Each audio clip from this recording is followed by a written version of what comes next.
नमस्कार भाई सभी को। देखिए RRB NTPC 12th level under graduate level आपके आंसर की जारी हो चुकी है।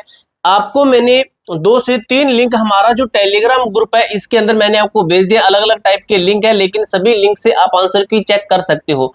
A to Z फॉरम 01 ये टेलीग्राम ग्रुप का नाम है। लिंक डिस्क्रिप्शन बॉक्स के अंदर दिया गया टेलीग्राम ग्रुप का। इसके अंदर मैंने आपको जो है लिंक भेज दिया है आंसर की चेक करने का। 2 से 3 लिंक आपको मैंने काफी सारी भेजी भी है तो उनके अंदर चेक कर लेना। अब बात आती है आंसर की कैसे चेक करनी। आंसर की चेक कर ली है तो बात करते हैं आंसर की के बाद कि आपकी कट ऑफ क्या है, रियल की हार्ड शिफ्ट है, नॉर्मलाइजेशन है, all zone all shift data out. क्या डाटा क्या कहता है अच्छे तरीके से बात करेंगे। इसके साथ ही जो हमारा ये टेलीग्राम ग्रुप है ना A to Z फॉरम 01 इस टेलीग्राम ग्रुप के अंदर मैं आपको एक डाटा भेजूंगा इस वीडियो के कुछ देर के बाद में। तो टेलीग्राम ग्रुप के अंदर विजिट कीजिए, वहां पर एक डाटा मिलेगा हार्ड शिफ्ट नॉर्मलाइजेशन इन सभी का डाटा मिलेगा जो कि इन सभी बच्चों के आंसर की के यूआरएल से बनाया गया डाटा है। ऑफिशियली 100% रियल डाटा होता है आपका। जो डाटा ऐसे आता है ना लाखों बच्चों का डाटा आएगा, मैं आपको लगातार भेजता रहूंगा। जैसे आज भेज दूंगा कल भेज दूंगा, इस तरीके से लाखों की संख्या में डाटा मिलेगा, ये तो हमें कंफर्म है। ठीक है, तो वो डाटा आपको वहां पर मिल जाएगा। अब दोस्तों वीडियो को लाइक करके चैनल को सब्सक्राइब कर लेना क्योंकि जो आगे की अपडेट मिलेगी आपको CBT2 होगा, आगे की जो भी जेन्युइन अपडेट रहेगी आपको सबसे पहले हमारे चैनल के माध्यम से मिलती रहेगी। देखिए भाई RRB NTPC under graduate CBT1 छात्रों की रूपरेखा क्या कहती है, उत्तर कुंजी से CBT2 तक का सफर क्या कहता है। देखिए भाई सबसे पहले बात करते हैं 27 जून से लेकर 5 जुलाई उत्तर कुंजी और आपत्ति विंडो रहने वाली है। 20 अगस्त की मैं बात करूं CBT1 अपेक्षित परिणाम आपका जारी किया जाएगा, यानी कि जो रिजल्ट है 20 अगस्त के लगभग जो आपका रिजल्ट है ये CBT1 का डिक्लेयर कर दिया जाएगा। CBT1 का रिजल्ट है। उसके बाद में 17 सितंबर को CBT2 होने की मैक्सिमम टू मैक्सिमम संभावना है। CBT2 आपका करवा लिया जाएगा। स्पष्ट लक्ष्य है, अगला कदम 17 सितंबर की परीक्षा आपका होने वाला है।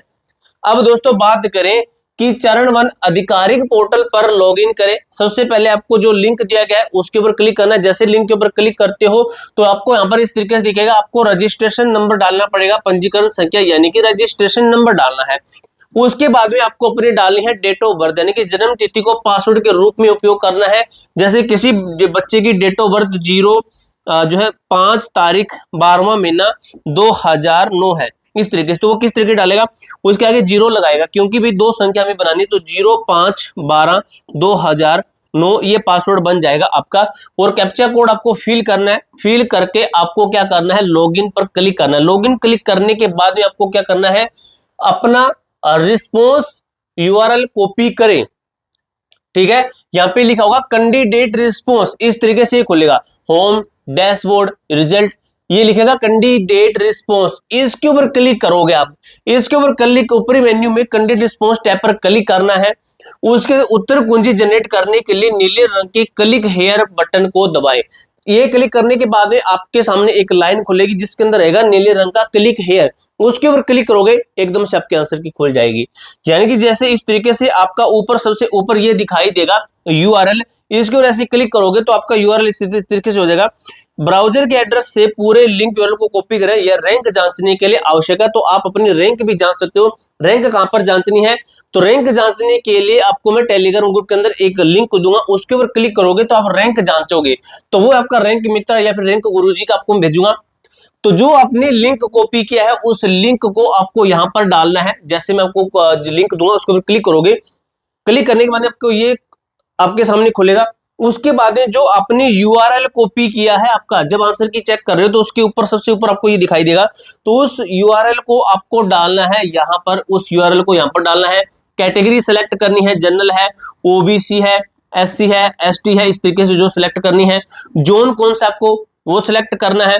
फिर उसके बाद में कैलकुलेट रैंक के ऊपर क्लिक करना है। देखिए गूगल क्रोम पर रैंक गुरुजी में खोजे, ये आपको मैं भेज दूंगा, ये आपको खोजना नहीं है। लिंक पर पेस्ट करें, कॉपी किया गया आंसर की जो यहाँ पर आपको दर्ज करना है, कैटेगरी भरनी है अपनी, श्रेणी ओबीसी जनरल यूआरएस जो भी है, जोन चुने और सबमिट कर दीजिए। यहाँ पर सबमिट करना है, सबमिट आएगा या फिर कैलकुलेट आपका रैंक आएगा, तो इसके ऊपर क्लिक कर दीजिए। अब दोस्तों आपका व्यक्तिगत स्कोर कार्ड विश्लेषण आपको दिखाई देगा, कुल सही प्रश्न आपको दिखाई देंगे, कुल गलत उत्तर आपको दिखाई देंगे, वास्तविक अंक आपको दिखाई देंगे, शिफ्ट का औसत आपको दिखाई देगा, व्यू डिटेल रैंक एनालाइज आपको अच्छी तरीके से दिखाई, अपनी स्टिक रैंक देखने के लिए इस विकल्प पर क्लिक करें। आपके सामने एक विकल्प ओपन होगा व्यू डिटेल रैंक एनालाइज, तो आपकी रैंक भी इसके अंदर बताई जाएगी मेरे दोस्त मेरे भाई।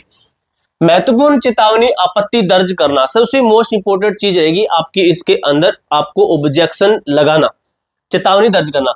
यदि आपको किसी प्रश्न के उत्तर पर कोई मान लीजिए प्रश्न है, आपको उसके ऊपर ऑब्जेक्शन है, कोई डाउट है, तो आप उसके ऊपर जो है आपत्ति लगा सकते हो। आपके 50 रुपए लगेंगे। जैसे आपको मान लीजिए आपने कोई क्वेश्चन अटेम्प्ट किया, उस क्वेश्चन का आंसर गलत है लेकिन वो सही है, आपको पता है कि ये सही है, लेकिन रेलवे की तरफ से पेपर बनाने में, पेपर छापने में जो गलती हुई है, जो जिसने एग्जाम लिया, टीसीएस लिया, उसकी तरफ से जो गलती हुई है उसके ऊपर हम आंसर की के ऊपर आपत्ति लगा सकते हैं।